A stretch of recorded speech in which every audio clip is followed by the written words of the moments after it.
we are Group 11. This is our final project for MEC 203, the summer session of 2021. For this final project, we had to design a Mars rover. We based our design off of the Cybertruck from Tesla and the Rover 2 from the Martian. We also drew inspiration from the Mars Perseverance rover for the RTG reactor and as well as the suspension.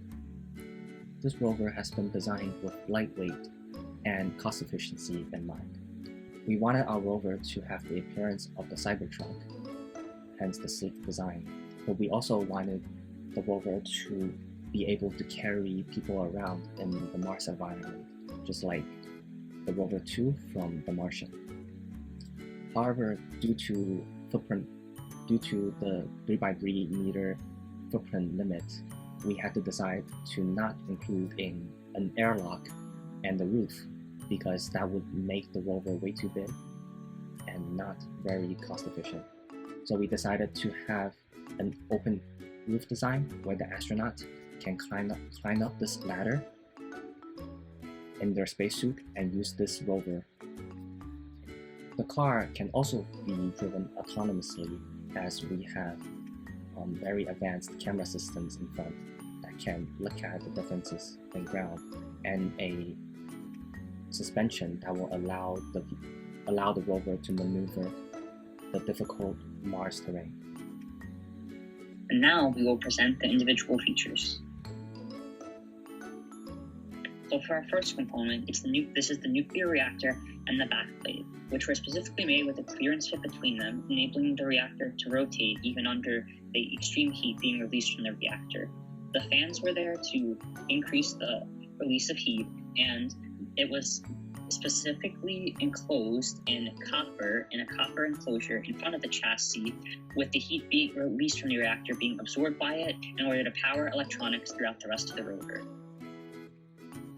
So the suspension here was designed with a free-running clearance fit in order to allow the suspension to move freely. The left one and right one move freely independently of each other back and forth in order for the rover to explore a treacherous terrain. These are joined in the connector between the two in order to strengthen the stability of the rover carrying heavy weight. So part of the suspension system, we have moving wheels that have wheel axles attached to wheel houses with clearance fit in mind, so the wheels themselves can maintain high running speeds.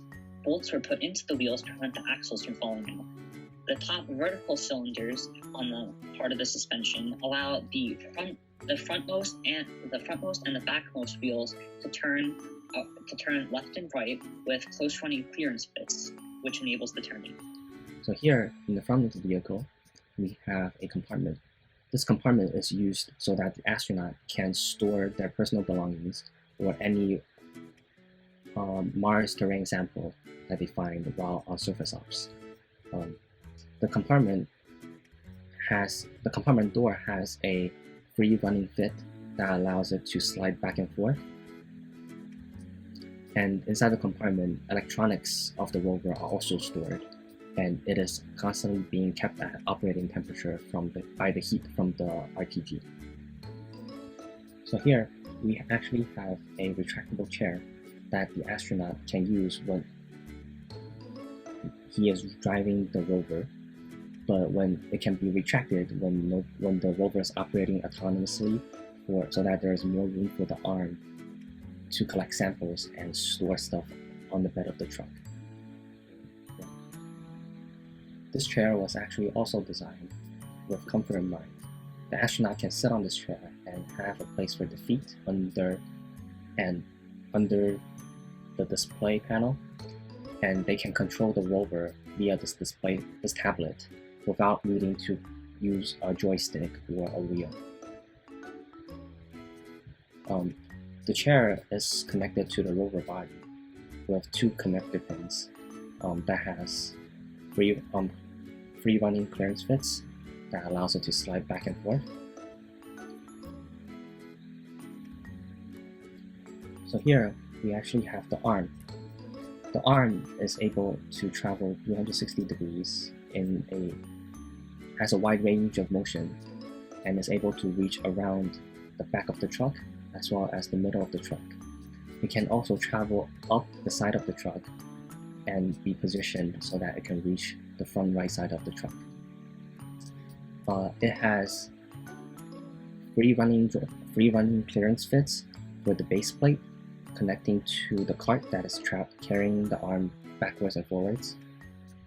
And it also has free running clearance fit for the joints as well as the left to right mechanic for the arm head. So here we have the camera, which was fitted with a free running clearance fit in order to allow it to constantly rotate and at varying speeds around with the axle around the homes, the top part. This allows a full 360-degree view of the Martian landscape and is one of the key components in allowing the rover to be controlled autonomously with the views from the autonomous coming from the camera.